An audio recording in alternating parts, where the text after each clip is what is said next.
The historical causes of polygyny, Part 2.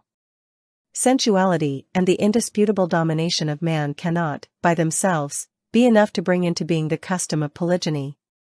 Certainly other causes and factors must also have contributed to establishing it as a regular custom, because there is an easier and less troublesome way available to the sensuous man for satisfying his fondness for change. He could have his favorite woman as a girlfriend or mistress without entering into an engagement with her as a wife and without involving himself in any responsibility regarding her and regarding her children, of uncertain parentage. Thus, in communities in which there is ordinarily a practice of marrying several wives, either there are moral and social checks on being openly given to lewdness and prostitution, and a sensuous man is obliged to pay the price for his passion for variety by accepting his favorite woman as his legal spouse along with the responsibility of fatherhood of her children, or in other cases we may suppose that there are some other causes, geographical, economic or social, other than sensual ones, and other than the fondness for variety. 1. Geographical factors. Montesquieu and Gustave Le Bon insist a lot on attributing polygyny to geographical factors. These thinkers believe that the climate of the East necessitates the custom of polygyny. Woman in the East attains puberty earlier and becomes old sooner, and because of this, man feels in need of a second and third wife.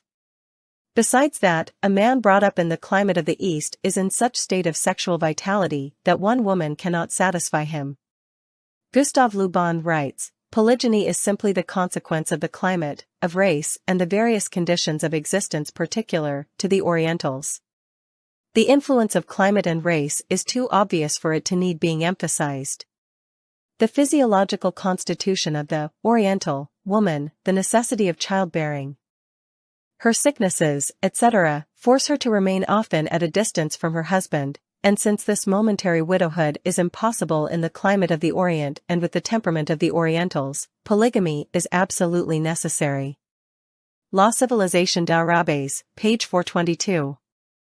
On pages 270, 271 of The Spirit of Laws, Montesquieu writes, "Women, in hot climates, are marriageable at 8, 9 or 10 years of age, thus, in those countries, infancy and marriage generally go together." Prideaux, in his Life of Mahomet says, Muhammad married Khadijah, at 5. And took her to his bed at 8 years old, they are old at 20, their reason, therefore, never accompanies their beauty. When beauty demands empire, the want of reason forbids the claim, when reason is obtained, beauty is no more. In temperate climates, where the charms of women are best preserved, where they arrive later at more advanced season of life, the old age of their husbands in some degree follows theirs, and as they have more reason and knowledge at the time of marriage, if it be only on account of their having continued longer in life, it must naturally introduce a kind of equality between the two sexes, and, in consequence of this, the law of having only one wife. Thus the law which permits only one wife is physically conformable to the climate of Europe and not to that of Asia. This explanation is by no means correct. Firstly, the custom of polygyny is not confined to the warm regions of the East. In Iran, in spite of its having a temperate climate, there was polygyny in the pre-Islamic period. The observation of Montesquieu that in tropical countries women get old at the age of 20 years is a pure exaggeration. All the more extravagant is the statement which he makes, citing that the Prophet of Islam married Khadijah when she was 5 years of age and that the marriage was consummated when she was 8 years old. While it is a well-known fact that the Prophet of Islam married Khadijah in his 25th year and that at that time she was 40 years of age. Secondly, if it is true that Eastern women get old earlier, and that the excitement of men's passions is the real cause of polygyny, why did the men of the East not have recourse to the same way of life which Western men of the Middle Ages and the present time adopted? Why, instead of having several wives, did they not succumb to the Western pattern of free love, promiscuity, and licentiousness? 4. According to Gustave Le Bon, the custom of monogamy in Western countries is a mere farce and a hollow formality which is inscribed only in law books, whereas in actual social life there is no trace of it. Again, according to him, polygyny has existed in the Orient in a legal form, that is, an acceptance of a marriage contract with woman and a paternal responsibility for her children, while in the West it has had a hypocritical and illegal form, in the form of indulging in intimate associations with girlfriends and lovers without entering into a marriage contract with the woman, and without having any responsibility as a father for her children. 2. The form of polygyny in Western countries. I think it necessary at this stage to give a brief account of the manner of polygyny according to the Western pattern in the Middle Ages in the words of one of the eminent Western historians. This is simply so that my worthy readers, and all those persons who find fault with the East in the name of polygyny, and who occasionally censure the East for the keeping of harems, and consider these aspects of Eastern life to be a source of disgrace before Westerners, should know that whatever existed and happened in the East, with all its evils and shameful aspects, is 1,000 times preferable to what took place in the West. Will Durant, in the 11th volume of his The Story of Civilization, has written a section on the decline of morals. He has given an account of the general condition of morals in Italy during the Renaissance. The whole of this section, which is divided into 11 chapters, is worth reading. I quote a summary of what he has written under the heading of sexual morality. Firstly, he gives a brief introduction containing certain items. For example, he wishes beforehand to tender an apology. To begin with, he says, turning now to laic morals, and beginning with the relations of the sexes, we should remind ourselves at the outset that man is by nature polygamous, and that only the strongest moral sanctions, a helpful degree of poverty and hard work, and uninterrupted wifely supervision, can induce him to monogamy. It is not clear that adultery was less popular in the Middle Ages than in the Renaissance. And as medieval adultery was tempered with chivalry, so in the Renaissance it was softened, in the lettered classes, by an idealization of the refinement and spiritual charms of the educated woman. Girls of good family were kept in relative seclusion from men not of their own household. They were sedulously instructed in the advantages of premarital chastity, sometimes with such success that we hear of a young woman drowning herself after being raped. She was doubtless exceptional, for a bishop proposed to raise a statue to her. Nevertheless, there must have been considerable premarital adventure. Otherwise it would be difficult to account for the extraordinary number of bastards to be found in any city of Renaissance Italy. Not to have bastards was a distinction, to have them was no serious disgrace. The man, on marrying, usually persuaded his wife to let his illegitimate progeny join the household and be brought up with her own children. To be a bastard was no great disability, the social stigma involved was almost negligible, legitimation could be obtained by lubricating an ecclesiastical hand. In default of legitimate and competent heirs, bastard sons could succeed to an estate, even to a throne, as Ferdinand I succeeded Alfonso I II at Naples, and as Leonello di Este III succeeded Niccolo III IV at Ferrara. 5 When Pius II came to Ferrara in 1459. He was received by 7 princes, all illegitimate. The rivalry of bastards with legitimate sons was a rich source of Renaissance violence. As for homosexuality, it became almost an obligatory part of the Greek revival. San Bernardino found so much of it in Naples that he threatened the city with the fate of Sodom and Gomorrah. Aretino described the aberration as quite popular in Rome. We may say likewise of prostitution. According to Infescius 7, who liked to load his statistics against Papal Rome, there were 6,800 registered prostitutes in Rome in 1490, not counting clandestine practitioners, in a population of some 90,000. In Venice, the census of 1509 reported 11,654 prostitutes in a population of some 300,000. In the 15th century, a daughter unmarried at 15 was a family disgrace. In the 16th century, the age of disgrace was deferred to 17, to allow time for higher education.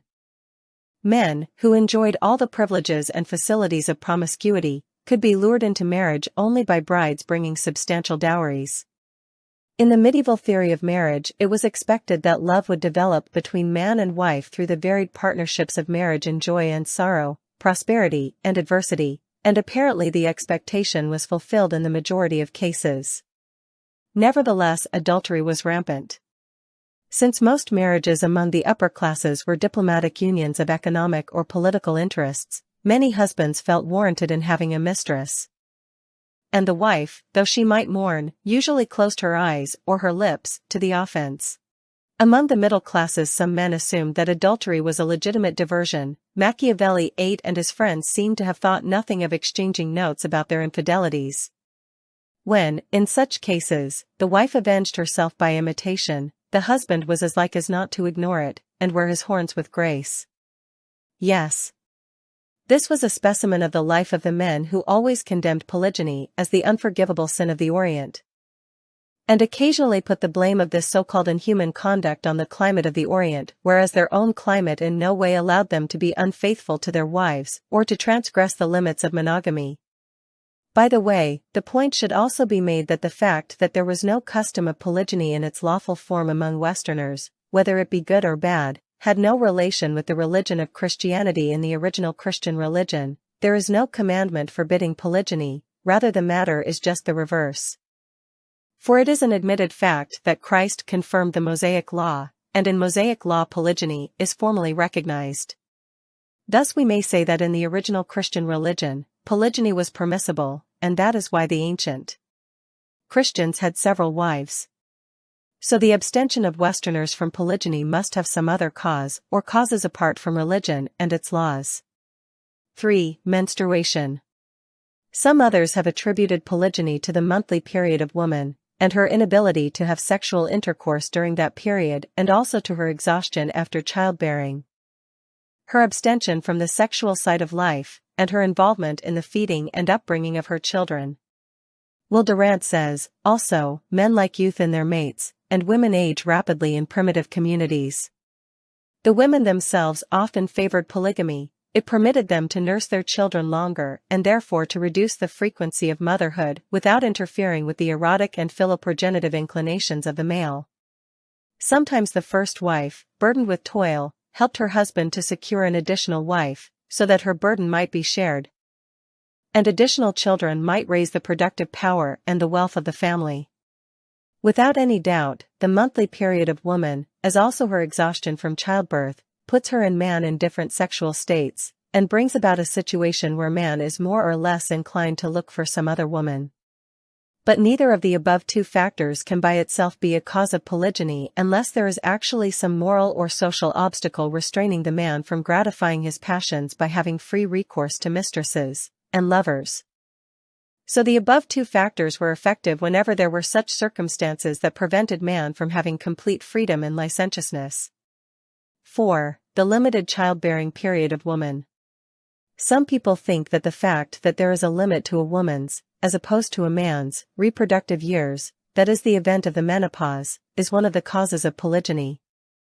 In certain cases a woman may have reached that age without having borne sufficient children, or after the elder children had died. The YSH of a man to have children, and his disinclination to divorce his first wife, is then the cause of his marrying a second or a third wife, just as the barrenness of the first wife is another cause for him to go on to marry a second wife. 5. Economic factors. Economic causes have also been suggested for polygyny. It is said that in ancient times, contrary to the present day, having numerous wives and plenty of children was economically beneficial for man. Man used to set his wives and children to work like slaves, and occasionally used to sell his children. The source of the slavery of many persons was not their being captured during wars. Their fathers had brought them to the markets and had sold them. This thing may have been as a cause of polygyny because a man, by merely acknowledging a woman as his formal wife, could benefit from having many children. Prostitution and free love could not give man these advantages. Nevertheless, as we know, it cannot be generalized to cases in which polygyny is practiced. Let us suppose that primitive communities had polygyny for this purpose. Even then not all communities have been like this. In the ancient world polygyny was common in that class of society that had luxurious and splendid lifestyles, and generally kings, princes, aristocrats, priests, and merchants kept several wives. Obviously these strata of society never used to make any economic gain from their numerous wives and their large number of children. 6. Factor of number and tribe. The interest in having children in large numbers, and any addition to the number of family members was, in itself, another factor which contributed to the causes of polygyny.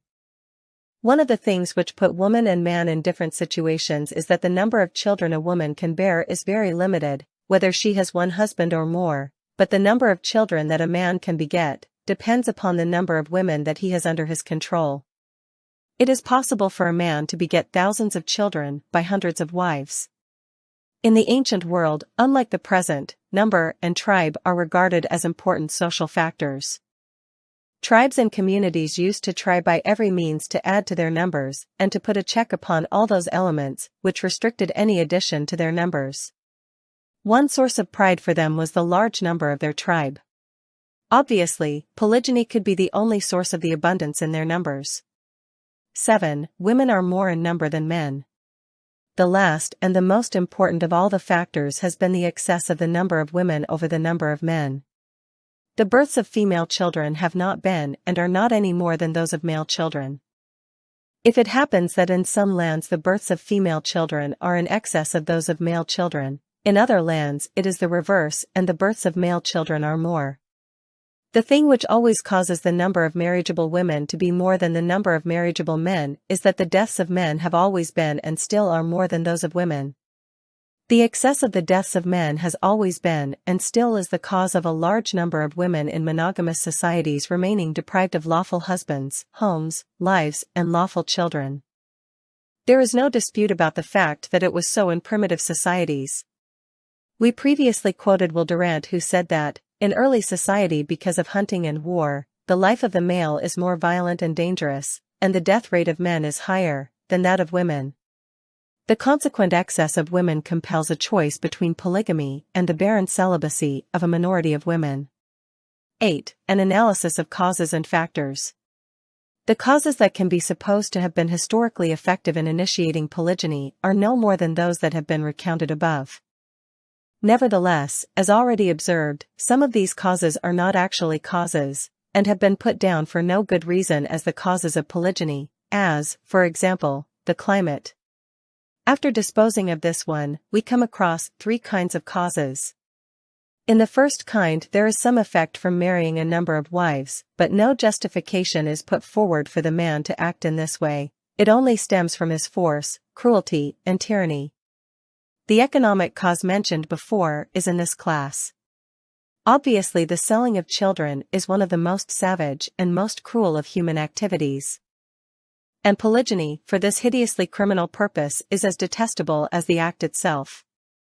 The second category, containing those causes that are connected with rights, is worth careful attention and may be reckoned as justifiable for man and society, such as when the wife happens to be barren or is too old, and the husband wants children, or it may be in the interest of the tribe or the country to increase its population. As a general rule, natural causes, when, for example, the husband and the wife are put in different situations concerning the satisfaction of sexual urges or as regards having children, justify polygyny because of their connection with rights. However, among the causes detailed previously, there is the third kind which, if we suppose that it existed in the past or exists in the present-day world, is more important in itself in justifying man or society in resorting to polygyny. Not only that, but it creates a right in favor of woman and a duty and responsibility for man and society. That cause is the excess of the number of women as compared to men. If we suppose that in the past, or at present, the number of women fit to be married is in excess of the number of men fit to be married, and that monogamy is the only lawful form of marriage, a group of women would be left without husbands and would remain deprived of any kind of family life. In that case, polygyny should be considered the right of deprived women and the responsibility of men and married women. The right of marriage is the most natural human rigid. No person should be deprived of this right on any pretext or on any grounds. The right of marriage is a right which every individual can claim from his or her society. A society cannot do anything to deprive a group of this right. Just in the same way as the right to work, the right to food, the right to a dwelling, the right to education and instruction, and the right to liberty are counted as the part of basic and fundamental rights of a human being, and an individual cannot for any reason, and on any ground be deprived of those rights, so the right to marry is also a natural right. If the number of women fit to be married exceed the number of marriageable men, the law restricting marriage to monogamy will be inconsistent with this natural right. So this law would be antagonistic to fundamental and natural human rights. These things concern the past. What is to be said in respect of the present? Do the causes justifying polygyny, which can give it official recognition as a right, exist at the present time or not? Suppose these causes at present exist. Then what is to be said concerning the rights of women in the past? In the coming chapters, replies to these questions will be given.